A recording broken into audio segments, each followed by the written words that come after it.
بس هو البسطرمه فين يا بصوا، هي حته بسطرمه هنا.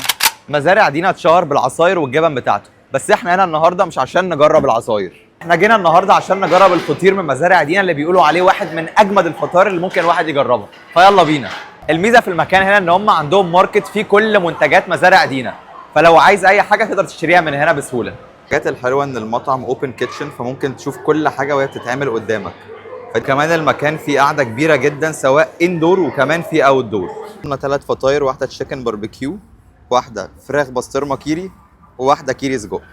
نبدا بالكيري سجق، فيها كميه سجق كويسه، يلا بينا ندوق. طعم السجق كويس بس كميه الكيري قليله جوه الفطيره، فيعني كويسه. نجرب بقى التشيكن باربيكيو، يلا ندوق. انا مش من محبي الباربيكيو قوي، بس الباربيكيو اللي بيستخدموه حلو، فعجبتني جدا دي. واخر واحده معانا